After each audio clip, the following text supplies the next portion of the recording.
ছয়ের দাগের অঙ্কটা করব।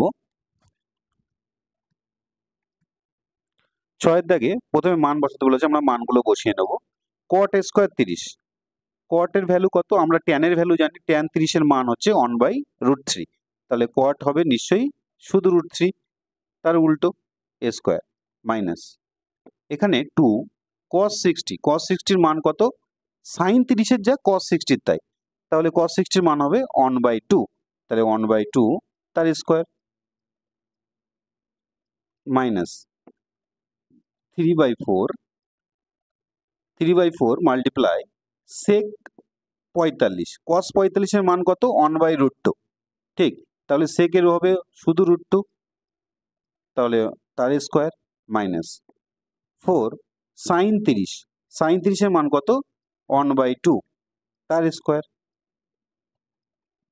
এবার আমরা স্কোয়ারগুলো করে নেব, কোনো কিছু রুট থাকলে সেটা নর্মাল নাম্বার হয়ে যায় 3 মাইনাস 2 মাল্টিপ্লাই 1/2, তার 1/2 এর স্কোয়ার করলে কত হবে? 1/4 লিখে নিলাম মাইনাস 3/4 মাল্টিপ্লাই 1/√, এর স্কোয়ার করলে হবে কত? 2 মাইনাস 4 মাল্টিপ্লাই 1/2 এর স্কোয়ার করলে কত হবে? 1/4, 4 কাট আউট করতে পারি, 2 দিয়ে 4 কাটলে আমার কত হবে? 2 নিচে, আর এই 2 দিয়ে 4 কাটলে হবে নিচে কত? 2, তাহলে দেখো এখানে লিখতে পারি 3 মাইনাস 1/2 মাইনাস কত? এখানে পড়ে থাকছে 3/2 মাইনাস 1, 4 কেটে গেল, কিছু পড়ে থাকলো না, তার মানে 1।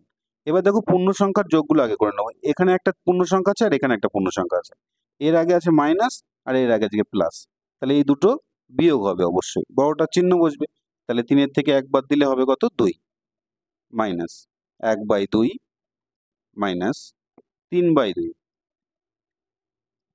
এবার আমরা কি করব? 2 আমাদের লসাগু হলো, 2 দিয়ে প্রথম 2 কে গুণ 4 মাইনাস 1 মাইনাস 3, নিচে এই 2 2 মিল থাকলে উপরে যা আছে তাই বসে যাবে, ঠিক, তাহলে উপরে কত হলো? 4 মাইনাস, দেখো এই দুটোই মাইনাস থাকলে আমরা যোগ করব, কিন্তু চিহ্ন বসাবো কিন্তু মাইনাস, বড়টার চিহ্ন, এটা আমাদের মনে রাখতে হবে। 3 আর 1 কত? 4, দুটো একই সাইন থাকলে অবশ্যই যোগ করব, কিন্তু চিহ্ন বসাবো বড়টার, তাহলে 4 কাটাকাটি করলে 0, 0/2 ইকুয়াল টু 0, তাহলে অ্যান্সার আমাদের 0। আশা করি বুঝতে পেরেছো। আমরা নেক্সট অঙ্কে যাব।